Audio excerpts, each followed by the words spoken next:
Hello viewers, இன்னைக்கு நம்ம பார்க்க போறது ஒன் பீஸ் எபிசோட் 677 பார்ட் 2.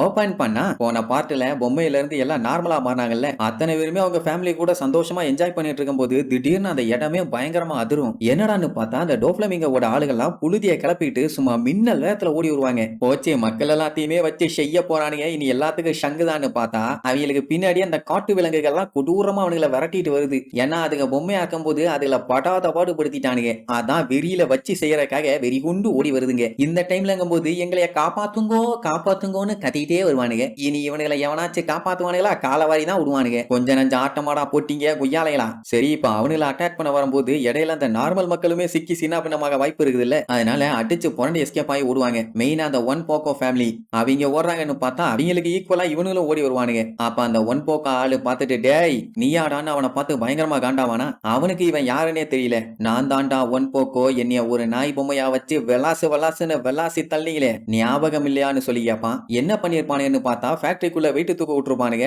ஒழுங்கா வேலை பார்க்கலன்னு சாட்டையால வச்சு வெளுன்னு வெளுத்திருப்பானுங்க. இப்ப என்னன்னா அவங்க பொம்மையா இருக்கும்போது அவங்களால அவங்களோட பாடியை ஃபீல் பண்ண முடியும், ஆனா கண்ட்ரோல் மட்டும் பண்ண முடியாது. அந்த டைம்லங்கும் போது இவனுங்க சாட்டையை வச்சு அடி அடின்னு அடிச்சானுங்கன்னா வலிக்கும், ஆனா பாடியை தான் மூவ் பண்ண முடியாதே. அடி வாங்கி வாங்கி அந்த பாடி முடியாம அந்த வேலையை செய்யும். அப்படி எங்க எல்லாத்தையும் போட்டு ஒரு வழி பண்ணீங்கல்ல, அதுலயும் என்னெல்லாம் எவ்வளவு குடும்பப்பட்டி அடிச்சுங்கன்னு சொல்லி இங்க ஒன் போக்கோ ஒரு சைடு வெளுக்க, அது மட்டும் இல்லாம பயங்கரமான பைரட்ஸ் எல்லாத்தையுமே பொம்மையா மாத்தி வச்சிருந்திருக்கானுங்க. அவனுங்க இனி விட்டுவானுங்களா? கொப்பம் அவனுங்களா? எவ்வளவு தைரியம் இருந்தா என்னையவே நீங்க அடிப்பீங்கன்னு வெள்ளுன்னு வெளுத்து தள்ளிட்டு இருப்பானுங்க. சோ இப்படி டோஃப்ளமிங்கோட ஆளுங்க நிலைமை பூரா ரொம்ப மோசமா இருக்கு. உடனே பேலஸ்க்கு கால் பண்ணி பேக்கப்க்கு கூப்பிடலான்னு பார்த்தா ஒரு பைய கூட போன் எடுக்க மாட்டேங்கிறான். நார்மலா மாறினவனுங்க பூரா ரவுண்டு கட்டி அடிக்கிறானுங்க.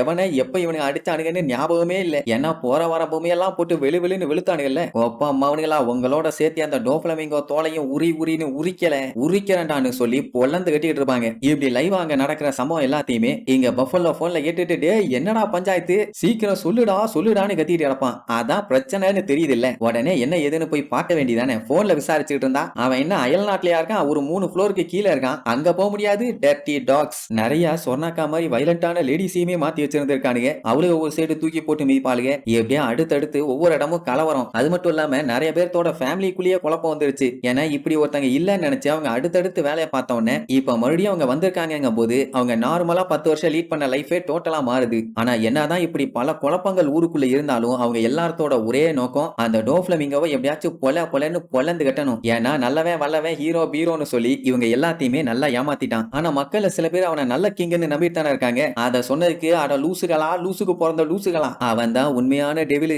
அவனோட உண்மை முகம் உங்களுக்கு தெரியாது, தெரிஞ்சுன்னு வைங்க அங்கேயே சூசைட் பண்ணிடுவீங்க அப்படின்ட்டு உண்மை கொஞ்சம் கொஞ்சமா வெளியில வருது. பொம்மையா இருந்த அத்தனை பேருமே டோஃப்ளமிங்கோவை கொன்னே தீரணும்னு வெறி கொண்டு கிளம்பியாச்சு. இனிமேட்டெல்லாம் அவன் என்ன பண்ணாலும் சரி யாருமே அடங்க மாட்டாங்க. அவனை எதிர்த்து சண்டை போட்டு சாவடிப்பாங்க, இல்ல சாவாங்களே தவிர அவனுக்கு கீழே கண்டிப்பா இனிமேட்டு இவங்க இருக்கவே மாட்டாங்க. ஏன்னா அவங்க ஒவ்வொருத்தருக்குள்ளயுமே 10 வருஷத்தோட வலி புதஞ்சிருக்குது. இங்க அந்த பேஸ்டில் பயலுக்கு ஒண்ணுமே புரியல என்னதான் இங்க நடக்குதுன்னு. இஷோ கிட்ட போய் கேட்டா அவன் வழக்கம் போல மூக்க சுத்தி காலை சுத்தி தரைய சுத்தி அதுக்கப்புறம் 10 ஊரை சுத்தி தான் மூக்க வந்து தோற மாதிரி கதை சொல்லுவான். பெரிய அலை ஒண்ணு கிளம்பிருச்சு.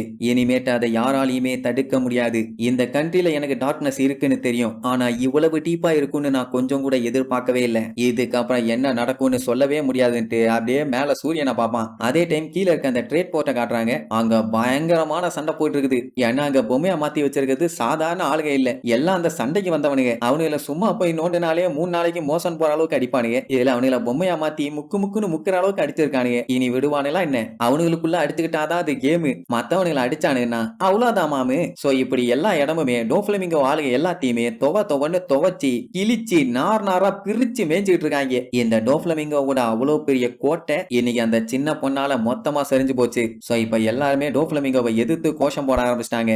ஒண்ணு அவன் அவங்க எல்லாத்தையுமே கொல்லணும், இல்லன்னா மறுபடியும் பொம்மையா மாத்தணும். இனிமேட்டு பொம்மையா மாத்துறதுக்கெல்லாம் வாய்ப்பே இல்ல. அப்படி இறங்கி இல்ல வேண்டான்னு சொல்லி கொன்னுட்டான்னா அவனோட வேலை கெட்டு போகும். அது மட்டும் இல்லாம நேவி ஆளுகெல்லாம் வச்சு செஞ்சிருவானுங்க. சோ இனி எல்லாம் டோஃப்ளமிங்கோவால இங்க சர்வே பண்ண முடியாது, அது ரொம்பவே கஷ்டம். இப்படி பிளான் எல்லாமே நாசமா போச்சு. என்ன ஒண்ணு பல்ல கடிச்சுக்கிட்டு நம்ம ட்ரெஃபல்கர் லாவை பார்த்து தான் முற முறன்னு முறைச்சு தள்ளிட்டு இருப்பான். அட சண்டால பயல, என்னோட மொத்த ராஜ்யத்துக்கும் ஒத்தாளா இருந்து வச்சிட்டியடா ஆப்பு.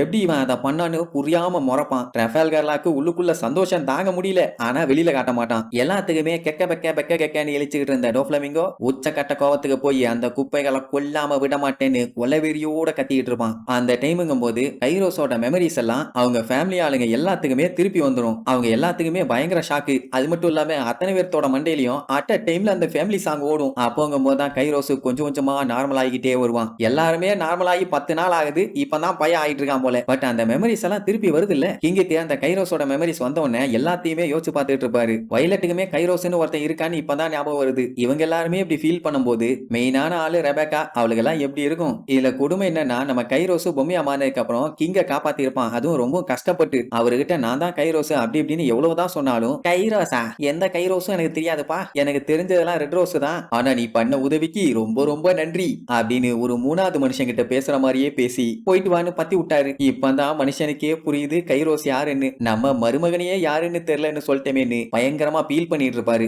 அந்த டைம் நார்மலா மாறின கைரோஸ் கத்தி எடுத்துட்டு சும்மா சண்டைக்கு வெறி கொண்டு நிப்பான். இனிமேட்டு அவனை யாராச்சும் தடுக்க முடியுமா? முடியாது. வயலட் பார்த்துட்டு அப்படியே வா வச்சு ஆன்னு வாய போலப்பா. லூஃபி எல்லாம் பார்த்துட்டு அசந்துருவான். அடேங்க அப்பா மனுஷன் எத்தா தண்டின்னு. என்ன அவன் ஒத்த கால வெட்டினதுனால ஒத்த கால் மட்டும் தான் இருக்குது. 2 கால் இருந்திருந்தா வேற லெவல்ல இருந்திருக்கும். அப்படியே ஒரு ஜம்பா போட்டு டைரக்டா டோஃப்ளமிங்கோ அட்டாக் பண்ணாதான் பாஞ்சு போவான். இன்னைக்கு அவனை சம்பவம் பண்ணியே தீரணும், விடவே கூடாதுன்னு அவ்வளவு வெறி. லூஃபி பார்த்து அசந்து போய் யார் இவரு, மனுஷன் வேற லெவல்ல இருக்கான்னு அசந்து போய் கேட்பான். இவரு தான்ப்பா எங்க அக்காவோட ஹஸ்பண்ட் அப்படின்னு ஆச்சரியத்தோட சொல்லுவான். இவ தான் கம்ப்ளீட்டா அவரை மறந்தே போயிட்டாலே. ஆனா மனுஷன் கூடவே இருந்து சப்போர்ட் பண்ணியிருக்கான். அதுக்கப்புறம் லூஃபி, ஆமா இங்க ஒத்த காலோட நம்ம டாய் சோல்ஜர் இருந்தாரு, எங்க போனாரு? ஆளக்கானு சுத்தி முத்தி தேடுவான். அட கூறு கட்ட குக்கரு, அங்க பாருடா அங்க பாரு, அவரு தாண்டா இவரு, இவரு தாண்டா அவரும்பா. என்னமா சொல்ற நீ, என்ன சொல்றே எனக்கு ஒண்ணுமே புரியலமா. அட இங்க பொம்மையா இருந்தவங்க யாருமே பொம்மை கிடையாது, அவங்க எல்லாருமே ஹியூமன்ஸுங்க. அவங்க எல்லாத்தையுமே பொம்மையா மாத்துறது மட்டும் இல்லாம எங்க மெமரிஸ்ல இருந்து அவங்களோட மெமரிஸ் எல்லாத்தையுமே வைப் அவுட் பண்ணிட்டாங்க.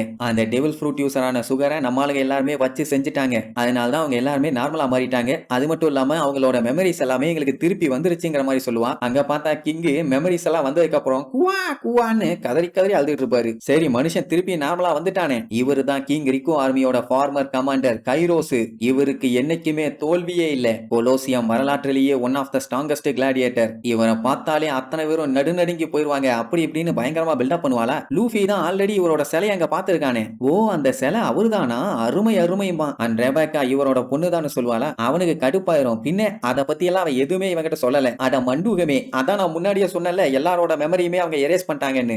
என்னதான் சொன்னாலும் தலையில நின்னாலும் அவங்க மெமரிஸ் எல்லாம் திரும்பி வராது. அதுக்கு அவங்க நார்மலா மாறணும். இப்ப மாறிட்டான்ல, சோ கண்டிப்பா எல்லாத்துக்குமே இவனை பத்தி தெரிய வந்திருக்கும். ஆனா அவருக்கு நல்லா தெரியும் ரெபேக்கா தான் இவரோட பொண்ணுன்னு. அதனாலதான் கூடவே இருந்து இத்தனை வருஷமா பத்திரமா பாத்துக்கிட்டாரு. ஒரு நாளா 2 நாளா ஒவ்வொரு நாளும் அவளுக்கு எதுவும் ஆகிடக்கூடாதுன்னு நல்லபடியா வளர்த்து அவரை மாதிரி இல்லைனாலும் ஓரளவுக்கு நல்ல கிளாடியேட்டரா மாத்திட்டாரே. சோ இப்படி இதெல்லாம் சொல்லிட்டு இருக்கும்போது அங்க கைரோ சும்மா பாஞ்சி வெறி புடிச்சு கத்திய கொண்டுட்டு ஓங்கி வெட்ட போவான். அப்ப அந்த கிங்கு, நீ தானே கைரோசும் பாரா, ஆமான்னு சொல்லிட்டு டோஃப்ளமிங்கோவை தான் அட்டாக் பண்ண போவான். அவன் நீயா நீயா நீயான்னு பயங்கரமா ஷாக் ஆகி கூடுவான். அவன் பயங்கர வேகமா வந்ததுனால யாராலையும் டப்புன்னு யோசிக்க முடியல. சோ பையன் வந்த வேகத்துல அவன் கழுத்தை ஒரே வெட்டு, தலை அப்படியே துண்டா போயிடும். சுத்தி இருக்கவங்க எல்லாம் பார்த்துட்டு மிரண்டுருவாங்க, என்ன ஒரே வெட்டுல சம்பவம் பண்ணிட்டானேன்னு. ஏன்னா அவன் தலை அப்படியே பாடியில இருந்து தனியா கழண்டு விழும். அவனும் அப்படியே ஏர்ல வந்து, நான் நிஜமான ட்ரெஸ் ரோஸாவை திருப்பி கொண்டு வர வந்துட்டேன்டா, இனி உன் ஆட்டம் இங்க செல்லுபடி ஆகாதுன்னு வேற லெவல்ல வெறியோட கத்துவான். அவ்வளவுதான், நெக்ஸ்ட் எபிசோட்ல மீட் பண்ணலாம். டாடா.